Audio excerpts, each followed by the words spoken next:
all for joining us tonight from around SA and Australia. I'm Debbie Pryor, the Artistic Program Manager at Guildhouse, and I welcome you all to the Revision Speaker Series. This series of conversations is aimed at increasing connectivity within the arts during this time of disconnect, to offer an opportunity for artists to increase their well-being and to find new models of sustainability for their practice. Community is the heart of the September sessions. Speakers and participants will unpack the ways in which they create, engage with and serve communities, especially in times of crisis, which is now. Guildhouse has received support from the Australia Council Adapt Fund for the revision program, in addition to support from the Day Family Foundation and Creative Partnerships Australia, for which we are very grateful. I'm speaking with you from Kaurna land in South Australia, and I pay my respects to the traditional elders of this land, past, present and emerging, and I acknowledge the rich and ongoing creative culture of the Aboriginal people. Tonight I'll be talking to Claire Belfrage and Ioane Scarce, and before we begin, I'll quickly go through some housekeeping. In this session, Ioane and Claire will discuss their arts practice and their engagement with community, and in turn their roles as artists to their immediate and broader communities. You can ask questions at any time in the chat box down the bottom of the screen, and we'll address them at the end of the session. And we'll also, if you'd like to ask your question yourself, you can type "I'd like to ask a question" in the chat box, and we'll turn on your mic at the appropriate time. Aside from this, please keep your mic turned off, as incidental background noise often can get picked up easily. I'm very excited to introduce both Claire Belfrage and Ioane Scarce, and before we speak with the artists, I'll give a brief introduction to their practices. We also have some website and Instagram links in the chat if you want to peruse, and Victoria is just going to start a little slideshow for us. Ioane Scarce is a Kokatha and Yukanu artist living and working across Adelaide and Melbourne. An esteemed artist of national and international significance, Scarce is known for her anthropomorphic forms and installations that explore the political and aesthetic properties of glass, creating works that highlight the legacies and trauma of colonisation on Indigenous Australians. Earlier this year, Ioane was awarded the Yolingwa Fellowship and featured in the Adelaide Biennial exhibition Monster Theatres at AGSA, curated by Lee Robb. And next year, Ioane will show new work with collaborator Lisa Radford at ACE Open, with a response into the investigation of genocide and nuclear destruction across America, Eastern Europe, Central Asia, Japan, and Australia. Claire Belfrage is a nationally and internationally renowned artist working in glass, with a career spanning the past 3 decades. Claire is inspired by nature and the natural world, and is known for her highly refined, detailed and complex glass, drawing on blown glass forms. Her ongoing fascination with nature, its patterns and rhythms, is reflected in her technical and material explorations. Belfrage was recently awarded the honour of Adjunct Professor at the University of South Australia, and has been acknowledged through multiple awards, residencies and exhibitions throughout her career. In 2018, she exhibited at the Jam Factory Icon Series with the show A Measure of Time, followed by a 3-year national tour. And the same year was the feature artist of the South Australian Living Artists Festival and subject of the Sala monograph published by Wakefield Press. Welcome, Ioane and Claire. Thank you both for being here. Thanks, Deb. Thank you. Yeah, I'll just quickly add to that intro as well, that I would like to acknowledge the Wurundjeri and the Bunurong people of the Kulin Nation, and where I live and work in Melbourne. And I pay my respects to elders past and present here. And also I pay respects and acknowledge my elders, particularly the women in my family, and my grandfather's sisters who currently reside in Ceduna in South Australia. Thanks, Ioane. I wanted to speak to you both together because I feel as artists trained in glass, there is an embedded sense of community and collaboration within your practice, more so than many other mediums due to the physicality of the making process. So I thought that might be a good place to start our discussion from that point. And if I could ask you both to speak to what community and collaboration means to you and your practice. I'll open up to Claire first. Yeah. Okay, sure. And hello everyone too. It's really lovely to see you all here. Some familiar, definitely familiar names and faces, and some new ones too. It's terrific. Yeah, so I've worked with glass for over 30 years, and I've been enormously supported by the community of practice that is sort of made up with people who work with glass. As a glass blower, most of my process happens in the hot shop, or half of it I should say, and so I work always in a team of people, and in that way it is collaborative, not necessarily at the sort of idea development side, but definitely at key parts of the making process. And I rely enormously on the skill and experience and commitment actually from those other skilled glassmakers in order to make my work. And just even thinking about Deb's introduction and why this series has kind of evolved from Guildhouse, I was actually thinking about a lot of the ways we work together and the level of care that is given and shared, a real caring for each other, like actually in the making process. That's sort of, I think it is pretty special, and it is perhaps something quite particular to glass, not exclusive of other processes, but I think that expression of care that happens through the making process between your team is something that's reinforces this kind of sense of community all the time.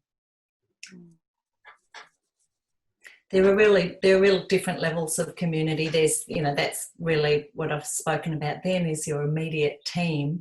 But then, of course, there are kind of, I like to think of it as rings and rings outwards. There's the broader glass community here in Adelaide, and then there's a national ring and then an international ring. And I've travelled quite a bit with my work and sort of have experienced very similar kinds of levels of respect and interest and, things in common, and the sort of way that people share a lot of their skills and knowledge to really support each other and, help each other along.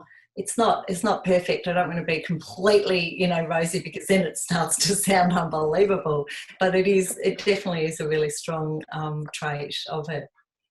What do you reckon, Ioane? Yeah, definitely. Like, it was, I think about, like, I've been practicing now for 15 years, and just listening to you talk just earlier now, that going back to our conversation that we had with Debbie the other day about what type of communities or what kind of community I have, and I was saying that I've got quite a number of members within my own community, and that's just not, like my family, my wider Aboriginal community in South Australia and here in Victoria. But then there's also my artistic family here. There's the community that I have at the Victorian College of the Arts, where I teach part-time. But then there's also the glass community in Adelaide, which I have been working with for a large number of years now, so on large scale projects. So it's important for me too that when I work collaboratively with people, that it's I'm working with people that are culturally sensitive to the stories that I want to create. And I think particularly with the Jam Factory associate program, it's been amazing, because I've been able to work quite closely with some of the associates along the times that I've worked on large work. So and it's quite a beautiful relationship that I have with them, and so that's why, I call them my glass family as well. So I'm missing them quite a lot, being sort of in restrictions here in Melbourne. So and I think more so recently with my collaborative project with Lisa Radford, I invited her to work with me on this research project called The Image Is Not Nothing in Concrete Archives. because I wanted to be able to work with someone who I felt like I could be vulnerable with, I think, particularly, visiting sites of nuclear trauma and genocide, etc. So, I'm not sure if I'm probably rambling, but anyway, so it's sort of, No, that's actually leading into the next thing I wanted to talk about, which is how do you cultivate your community? Obviously, there's a portion of your community that's cultivated because you're physical distance and you need to actually collaborate and work together. But aside from that, there's got to be something else that I guess builds that community and sustains it. And I wonder if that's something that you feel comfortable in talking about too, both of you. Mm. Do you want to go first, Claire, or you? Yeah, sure. Well, it's sort of interesting. Like I've worked in quite a number of share studios. Part of that's the nature of hot glass studios, and sort of it makes a lot of sense to share the resources, even in a cold glass studio. That's doing grinding, polishing, sandblasting, thinking, designing, that kind of thing. So that it's like I've worked in share houses, for like the whole of my career in some ways, although I do have a home studio now.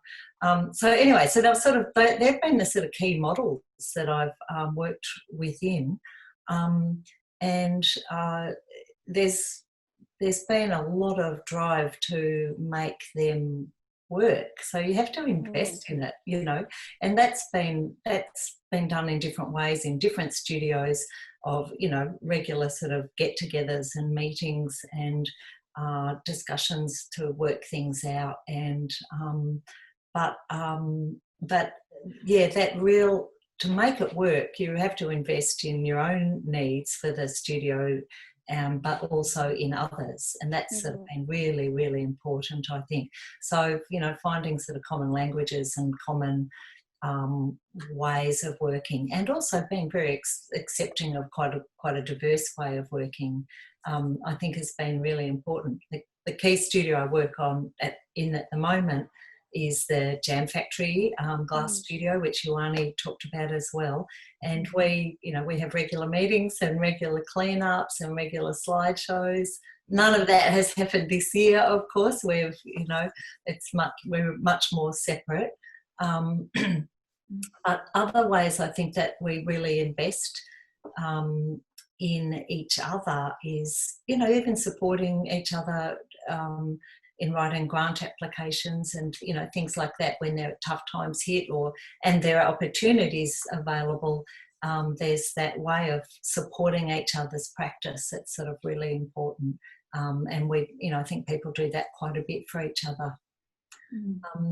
Is that sort of answering that, do you think, Deb? Or? Definitely. Yeah. I do wonder how that community shifts when you have a home studio as well, whether that's more work to make the community work or whether you're kind of like, phew, I'm at home and I can just get on with my stuff. Well, I definitely need both things to sort of, that gives me sort of a really good balance, both in my life, I think, and also definitely in my practice. I need the sort of heady, high energy input that happens typically in the hot glass studio of other workers around, which isn't just people on my team, it's happening, there's sort of a whole environment that you're immersed in. And then I really need the quietness of my home studio that I do share with my partner, but we're usually not in it at the same time, where I get a lot of focus. And it's immersive in a completely different way. It's immersive in the way that I can just really be very quiet with my work, and I might be sanding the surface of my work and I'm really looking and learning that piece and thinking about the ideas. So that balance is really important. But I do share that studio. We have groups of young artists come through to see the studio and to both see how we set it up, see the work that we've got, and also, discuss stuff. And teaching, of course, is another really important part of building community and making us, contributing to the ongoing kind of community. And Ioane's doing quite a bit of teaching at the moment, aren't you? Yeah. Ioane? Yeah. I guess just adding on from your description of home studio as well, because I technically don't have a studio. I have a work desk, and I often say that, well, I do my studio was it's a traveling studio, so majority of my work is field work, so I'm often traveling on my own, locally or internationally. So it's and so it's really nice to be able to and I'm quite a solitary person too. I like a lot of time to myself because of the subject matter that I'm researching.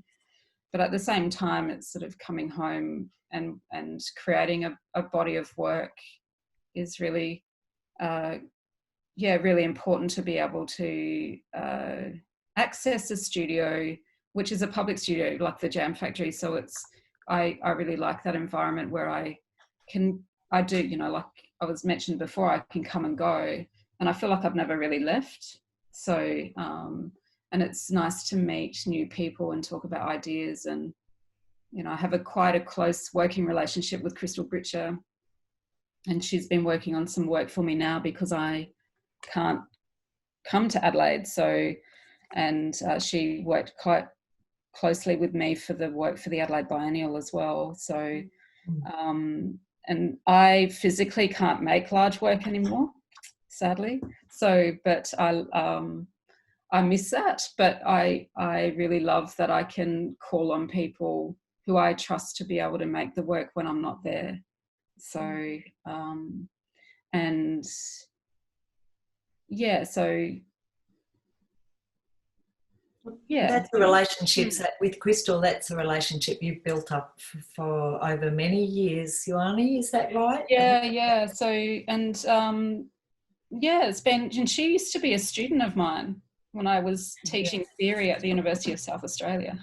So it's, and that's why I think, I think when you build that trust with someone as well, it's sort of, it's quite a strong bond. So, and it's that the long-term conversation that you have with someone is really important. And I think that you have to have respect for each other. That's really important for me too. And it's, so I think, she's not the only one as well. Like there's Georgia Juice, who doesn't live in Adelaide anymore. She moved back to New Zealand. She was quite a close collaborator with me as well. So I tend to choose a lot of women that I want to work with as well. And but I have worked with Llewellyn Ash and Liam Fleming as well. So it's I often choose people for the right project as well. So I spread it out a little bit because it's such a great working environment there. Everyone's excited. Yeah. It's just reminded me of a couple of years ago, I was invited to give a demonstration at the Glass Arts Society conference in the USA in Norfolk, Virginia. And they have a couple of thousand people usually come to their conferences, and they have lots of things going on at the same time. And the night before I was giving my demonstration, I just went, what was I thinking? Why didn't I bring my assistant with me to do this? And I've worked with my main assistant, Madeline Proud, I've worked with for 7 years now. And she knows my every move and anticipates everything, reminds me of the things that I forget, steps that I might have forgot. So she's really totally got my back. And I just had a very, very nervous evening going, I never want to do this again, roll up for a demonstration and not have my team. And I just really was reminded yet again, how important that is. But the interesting thing that happened is I worked with some local young artists to do the demonstration, and they were very familiar with the studio, and they were actually fantastic.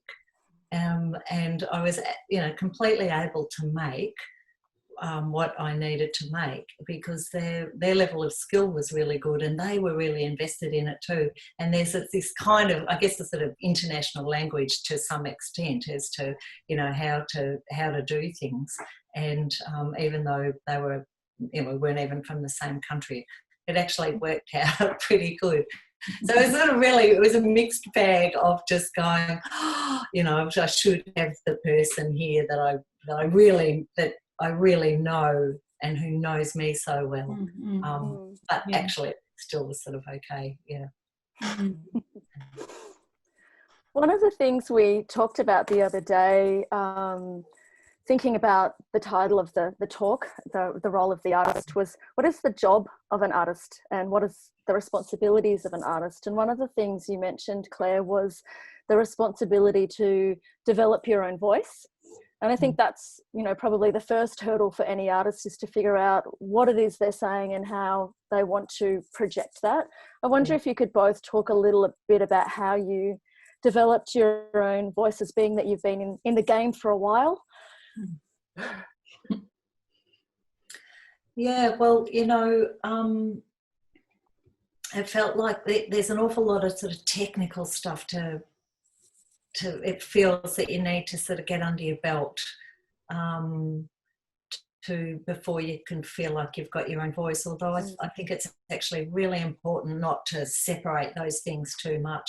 I think you can be, and I'd always teach this when I was teaching at both universities and in workshops, you can be very creative with very small levels of skill too. So you can be building your skill level, but always challenging yourself to develop your creativity. Having said that, it took me a really good 10 years of practice, I think, before I started to feel like I was finding my own voice. And that was really about, and I think that's okay too, there's an awful lot of pressure for people to come straight out of university and sort of, become famous within a year, which is, nuts really. And so I worked for a lot of people. I did a lot of assisting as well as doing some production work. And then I think what was really important was just to keep putting a little wedge in and opening the door, asking yourself the questions as to what you're on about and why. And it's a real a process of actually learning yourself. I think it's different for different people too. But I sort of was really drawn to pattern work. And then, through that process of questioning, I really, really learnt for myself that it was the patterns in the natural world that I was particularly drawn to. And I started to learn how to bring that into my work. I think the role of an artist is to essentially be a communicator. You're a communicator of either of stories, essentially of you're creating ideas and giving them a sort of physical presence. I always think of it as the ideas sort of come through your body and through your hands, and then you give sort of physical evidence of those ideas. And my ideas have been largely looking at patterns and rhythms from the natural world. And it was interesting, and Deb, I think we spoke about this a little while ago. I've had a sense that there's a new sort of urgency about that for me. This sort of beyond just appreciation of nature, but actually, we're in perilous times. And my work has continued to be about nature, but I've really been questioning: is that enough? And that I think what I'm trying to work with now, and this feels like my job, is to be communicating about the importance of the natural world, not necessarily by radically changing my work, but just trying to bring that focus to it, you know, how important it is. It's not just about, you know, sort of pretty patterns. I'm really trying to explore our deep relationship of connection and of wonder and of mystery and of knowledge, and recognise our own sort of response to both the natural world and then perhaps the art that evokes those sort of things in us. And I guess maybe that shows that the voice develops as well. It's not the one voice that stays the same over time, but you respond and react to the world around you. Absolutely. I think that's critical to do that in your own way. And of course, there are, you know, many different ways of doing it. But it is really critical that you are aware that you are giving something, that you are speaking, that you do have an audience, you know. And as I said, that's your job. That's how I see it anyway. How about you, Ioane? Yeah. I guess my Aboriginal identity has always been really quite at the forefront of my practice. So it was always, you know, important to relay that in my work and the issues, you know, that are that we encounter every day as a result of colonisation. So I didn't actually intend to become, as what people call, a politically motivated artist. I think it was just, it just happened, I guess. So, and I've always been, not really a follower. So I've always really done my own thing. So I've never followed the crowd or anything like that. So it's, and I have, you know, copped a lot of shit along the way as well. Like if I'm not doing what other people think I should be doing, then it does get, you know, was originally frowned upon, I think now. So, but I feel like it just, you know, empowered me more so to believe in what I was doing. And it wasn't about pleasing anybody else. It was about myself and my family and my community. So it's something that was really important to me. So, so it's, and, you know, like what Claire was saying before, you know, like people sometimes strive to become famous really quickly. And it's really quite, I find that really weird. I've never really thought about that as well. So it's something that, I think being an artist was just something that I was really passionate about, and it's taken me to places that I never imagined I'd ever go to. And so it's something that changes every day. I think changes every year. Depends on who I meet, who I speak to, what stories I hear, and what, you know, and also more so these days, like larger public works, like in Absence for the NGV Architecture Commission. It was something that came about because someone wanted to work with me. And so it was a really beautiful sort of situation where something, you know, my practice was changing. So, and it's ever evolving. So that's, for me, that's really exciting.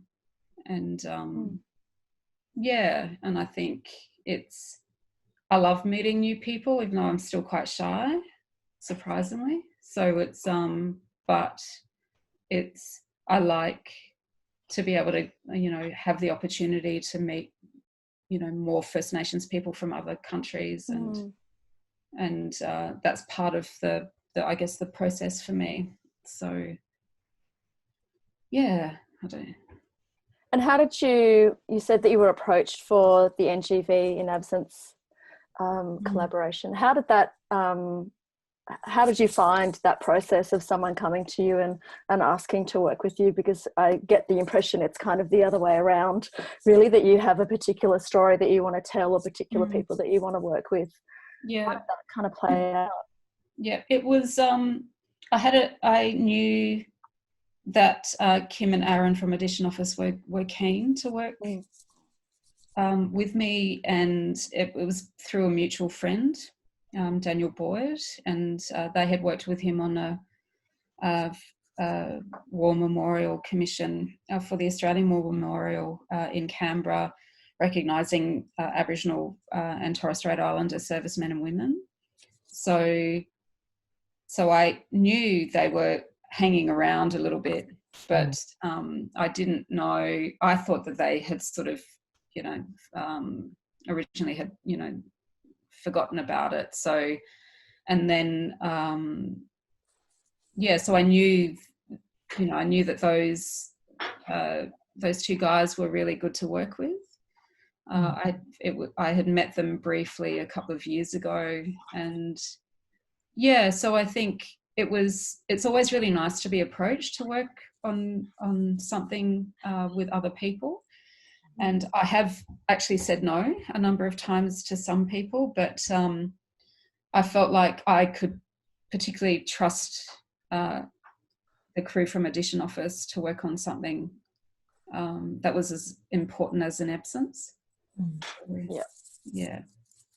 You mentioned, Nuani, that you've had people try to steer your work in a certain direction or make, I guess, judgments perhaps about how political your work is. And I wondered for both of you how you, as you become more known and more experienced, how you juggle the responsibility to yourself as part of your practice, and especially with the content that you work with, Yoani, as well, how you make sure that you're capable to continue telling these stories and that you're feeling positive about the experiences. Yeah, I think for me, I've started saying no to a number of projects, and for me it's more about self-care and looking after yourself more, I think, these days. And I think COVID, or the situation with the pandemic, has actually made me think more deeply about it, because I think people tend to forget that you might be reading something about a massacre or some sort of racism towards Aboriginal people, and you actually need time to step away and spend time for me personally, I like to spend time by myself and away from the world a little bit. And so it's about making sure that you're, for me anyway, I'm surrounded by people who are loving, very very caring and things like that, or sort of are the same as me, really, because it's hard when you're working around people, or around people that don't understand the need for you to be by yourself for a couple of weeks or something. So don't need to be told off about that. Or made to feel guilty. I don't like being made to feel guilty. That's not fair, and it's not fair on anybody. So not useful at all either, is it? No. And I guess there's so much contemplation and reflection and planning that goes into any artworks. You need to kind of carve that space out for yourself, both in preparation and I guess the come down of that process as well. How about you, Claire? You've just had a mammoth year with your Icon show that's still touring. Sala, featured artist, and monograph, and a film. How did you kind of look after yourself during that time? No, that's right. Well, there's one aspect, I don't know, I'm not quite sure how I got to this point, but actually it's through, there's so many processes of making that are actually sort of kind of deeply therapeutic and meditative for me. And it's really interesting, just in the recent shutdown that we had, and Adelaide SA hasn't been nearly as hardly hit. I definitely acknowledge that, but I wasn't making anything for about 3 or 4 months, and I found that really hard. And so there's actually, and I mean my work's obviously really different to Yoani's, but there is something in the making, the rhythmical aspect of it, and the themes of it that give me a lot, actually. But doing a big year like the Sala year and the Icon year, where we've created a book and a film, and there was tons of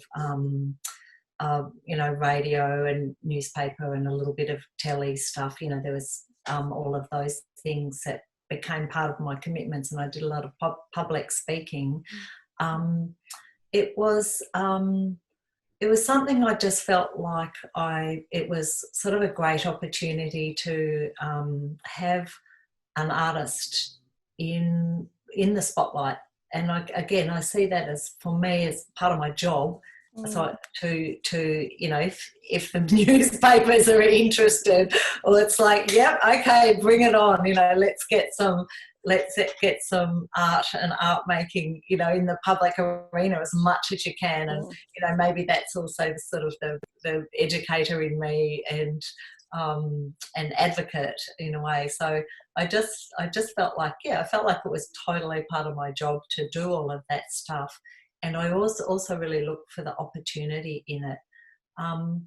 I think I was able to look after myself pretty well through that, because I think if you prepare and think about, really what are you hoping to not just get out of it, but how do you want to be? It's the how you want to be in it that's sort of really useful to do.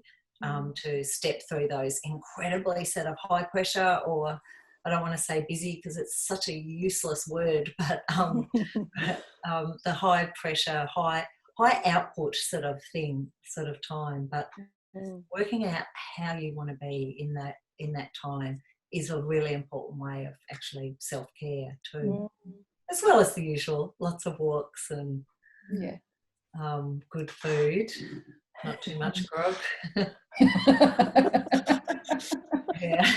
Yeah, I know exactly what you mean. Yeah. Thank you both. I think we're going to open it up to some questions. So if you haven't already, please feel free to ask a question in the chat, or to say that you would like to ask a question. And we have someone in waiting who would love to ask a question. And I hope I don't fumble your name. Olathe Belfrage? I think that's Claire's niece. Yeah. Hello. Yeah. So I'm, thank you, Deb. I'm Claire's niece, and Ioani, I'm actually doing studying at uni. I'm a science student, but I'm doing a Indigenous art and changing the nation subject. And my tutor is Ash Perry, who I think. Oh, Ash! Yeah, I know Ash. Yeah. So he said to say hi. I told him I was coming to this talk. Yeah. So I guess you both sort of touched on it already, but I just wanted to ask how you think your artwork sort of contributes to social or political change, or how art can do that. Claire, you said that you have a responsibility that maybe to start a conversation with people, but do you think it goes, or educate them, do you think it goes beyond that, or that it can, and how?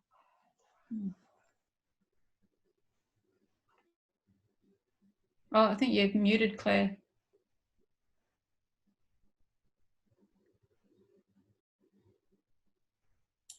Sorry, I don't know how the mute happened. Learner. I feel like, Ioani's work is so so powerful in a political, cultural way at a completely other level to mine, of course. But it's really, and many times I've sort of gone, is what I do, is it worth anything? Is it worth continuing with? I've definitely had those thoughts many times, and I think it's important to have those questions through your career too. But I guess what is the feedback, I guess answers that question. When people will say they've walked into an exhibition and then have just had tears come to their eyes because the feeling that the work evokes in them, takes them to a place, and that's really powerful and important. That's that kind of thing, I guess, has made me feel like if you can connect people to nature or to the natural world, and not just to a place, but the feelings that it evokes, then that's a really valuable, important thing. But yeah, so I think that probably answers you, Orla. But it's at such a different level to Ioani's that, and I think it's really good that we're both sort of speaking to this, because it is coming from very different sides. I guess I'll just add a tiny bit more to that that that the visibility of the making process, I think, is also something that's very powerful for people. And that's, I'm in a craft-based medium, and that evidence of the hand, I think, is also another really powerful thing. And I'd say particularly as we become more screen-based, those very hands-on processes, again, I think connect people to rhythms of life, and that's through the body again. That is powerful and valuable. But Ioani, you've had such a strong, I've had to sort of find that in a way. I think you probably, maybe something you were saying earlier, you didn't necessarily choose to be the kind of political artist that you are, but it probably chose you, I suspect. Yeah, I think so. And I think, now that you mention it, it's like I sometimes say it's in my blood, obviously, but it's, and I think that I often reflect on the, as I mentioned earlier, the importance of the women in my family. So, and I think but also I think when I went to art school, I was quite a shy person, and then I went to art school wanting to learn how to blow glass, and then I felt like that empowered me as well, because it was such a physical making process. And I think and I found that my voice got louder and louder, I think, through the creation of work. And I think it's interesting, like, because people sometimes still think I don't make my work, and like I do, but then before I call on people who can make it when I can't. So it's so I think it's interesting also how people perceive work, and I often say that art is very powerful in terms of an educational tool.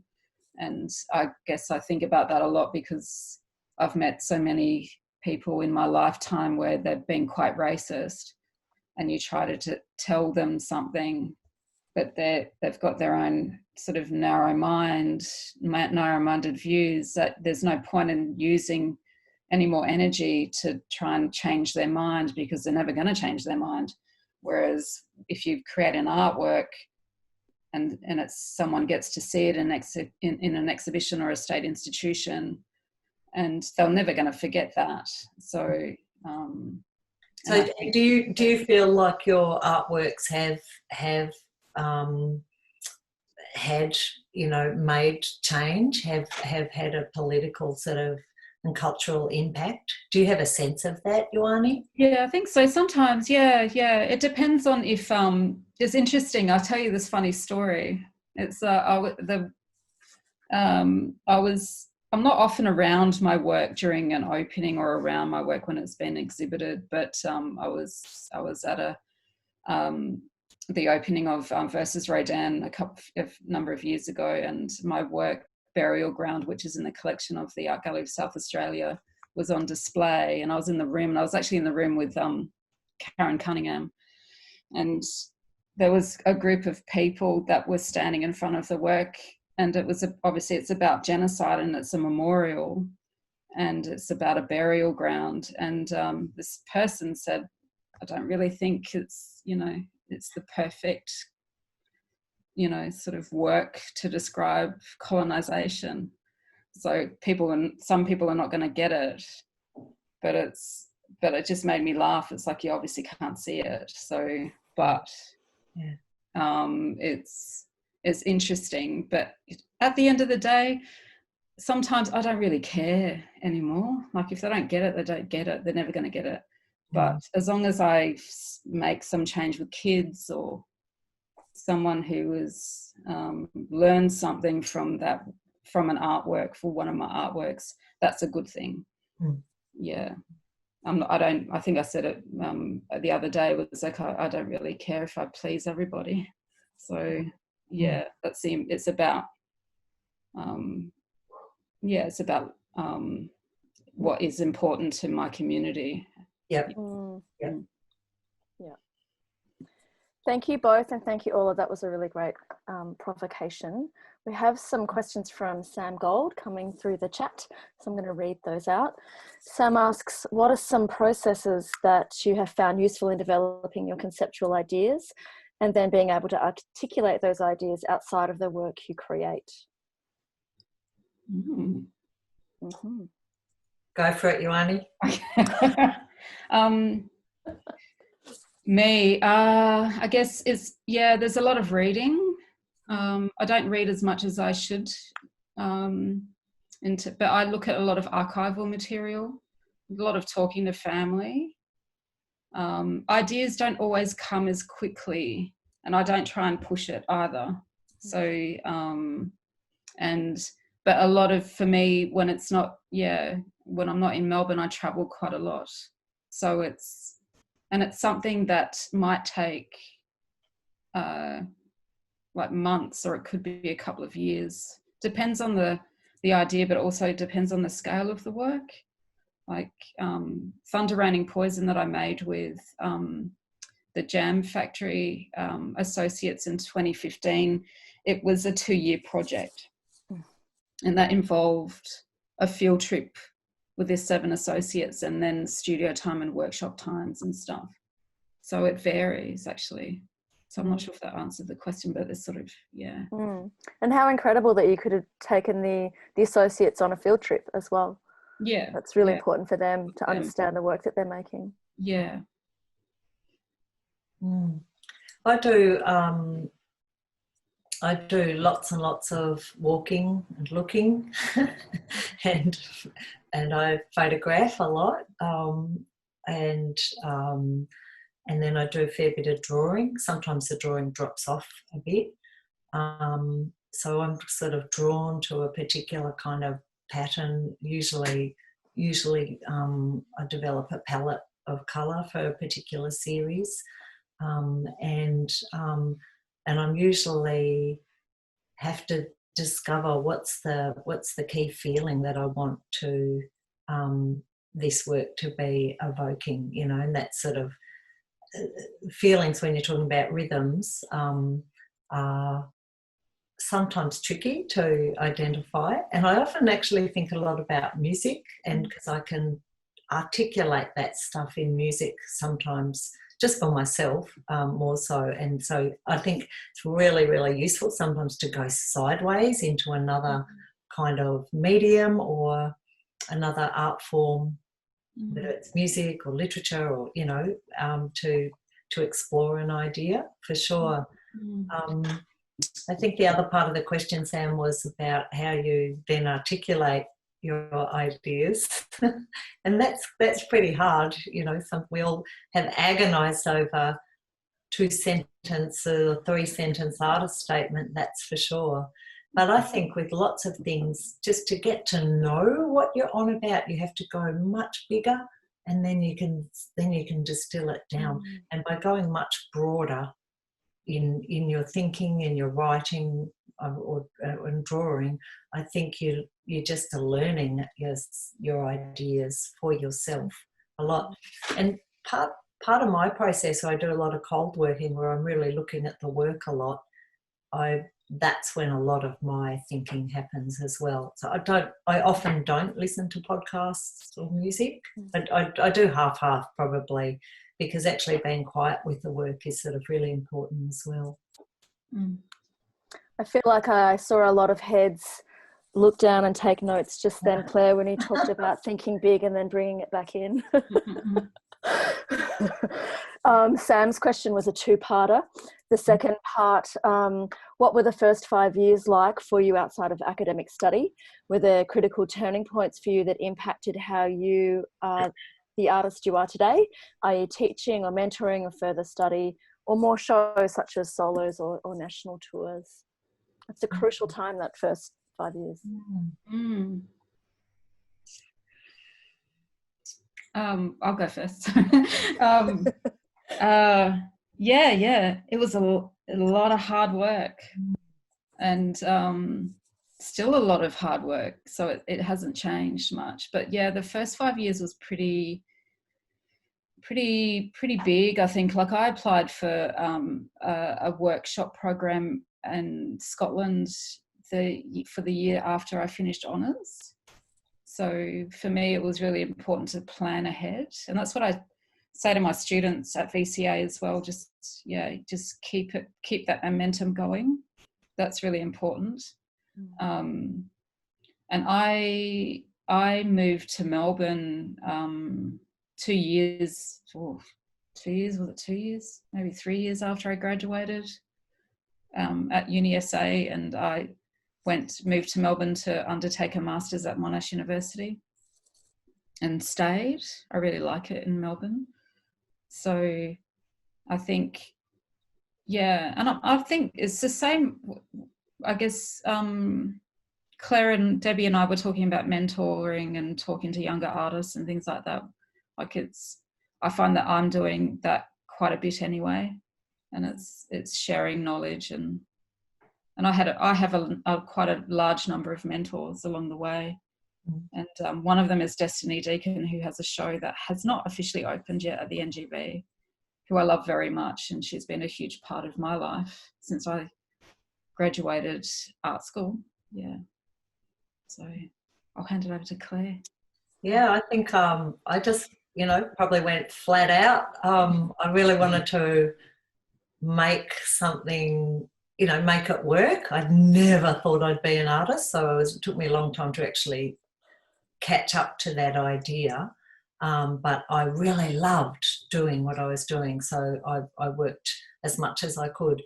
I worked with other people. I did a lot of assisting, glass blowing assisting, and I went to conferences. I definitely felt like there was a community and there was a current happening, and so I was finding the way to jump into that current, which kind of carries you along in some ways. So going to Ausglass conferences for me was great, because I connected with people from around the country at my age and stage as well, and workshops. And I probably, in the first 5 years, I probably got a grant, I reckon, for my first small solo show in the Gallery 2 at the Jam. So just learning all of those processes and asking for help along the way. I think Stephen Bowers probably read over my grant application and definitely gave me a few excellent pointers to improve it, and things like that. So I think I think I was making quite a bit of production work as well. Again, as I sort of mentioned earlier, really trying to develop skills, working out how to make a living, and then somewhere in that trying to go, I want to do some exhibition work as well. So and doing assisting work. So it was kind of a combination of lots of different things that were on offer that sort of helped me, build my skills, earn an income, and keep developing. Thank you. I have a couple more questions, actually. Catherine Truman asks, do you think it's an artist's role to be political? Well, definitely can be. Absolutely can be. I don't think has to be, because I think what art does, there's such a broad spectrum to what art can be and perhaps should be. I think art, needs to take us into many, many different ways of understanding our lives and our culture and our world. And there are lots and lots of different ways of doing that. But, I think in essence, somewhere in it, probably all art is somewhat political. Mm-hmm. But there's perhaps a little bit about intention and the percentage value. I don't know. What do you think, Catherine? Yeah. What do you think, Imani? No, I agree with you, and I think and it depends on why it's political, and but I think I've got nothing else to add. I thought that was amazing. Yeah. Thank you. Got a question from Sonia Pocaro.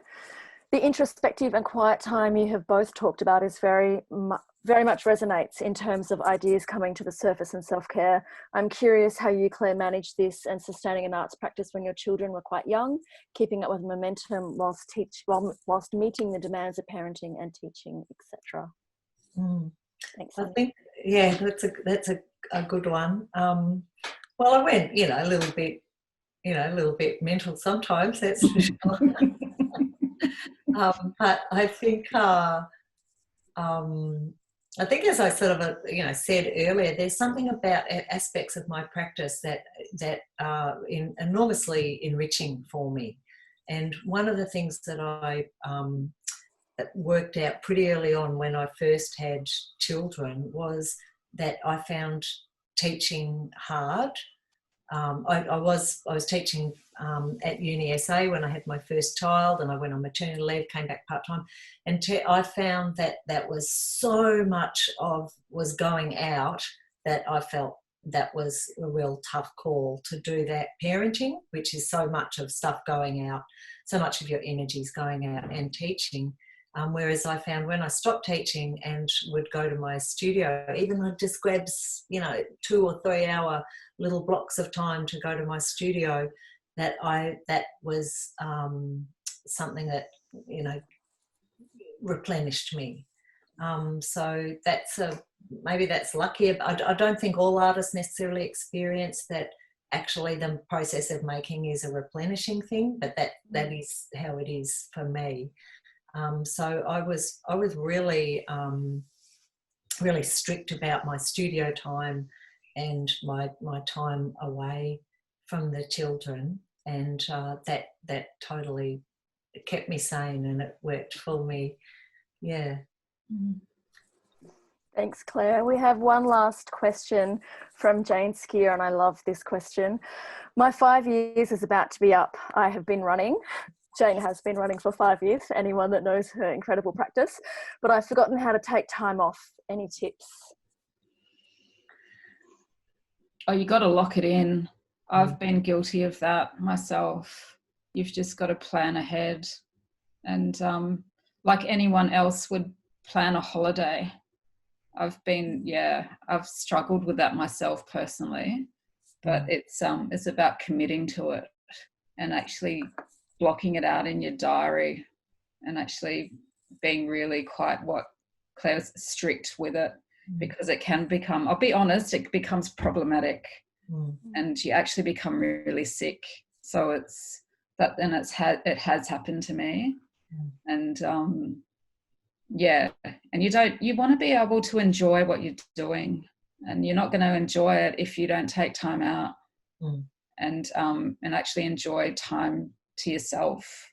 So and the way I've worked around that is it's my time when I come over to Adelaide to work in the studio or work at the Jam Factory.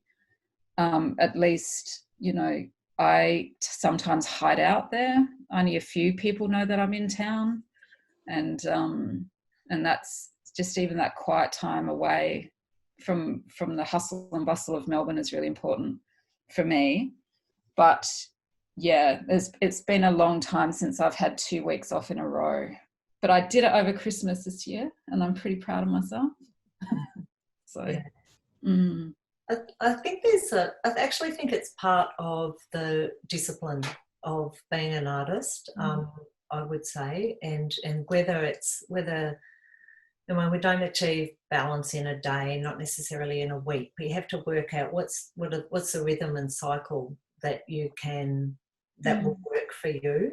And, you know, I definitely have my patterns of early morning walks with Gabriella Bazzetto 2 mornings a week, and, you know, and I do some of that sort of fitness stuff. But I just had a week away up at Ikara Flinders Ranges, and it was just so fantastic. And it was, you know, again, I just had that sense of rejuvenation and replenishment and quietening right down, right down. So yeah, balancing that sort of go for it, you know, take every opportunity, say yes to everything, you know, that powerful kind of thing that that we're encouraged to be or have with that quietness is just, it is just super important. And you have to lock it in. And just interestingly, going back to Sonia's question too, I was much better at it when my kids were little, because we would go away with, you know, it was a bit more structured time in a way. And now that my kids are big, I've had to, you know, sort of find that a bit again. Because it hasn't just been, you know, school term holiday or that kind of natural rhythm. Yeah, but yeah, it's just, it is super important. But I think you can think of it as part of your discipline. And if you're a discipline maker, which, you know, and like I'm sure you are, Jane, that if you perhaps think of it in that way, whether it's yoga or walking or bigger trips away, that's super important. I always like going away somewhere where your phone has no coverage. Oh, totally. You don't feel guilty about your phone ringing because it's not going to ring. So it's sort of, yeah.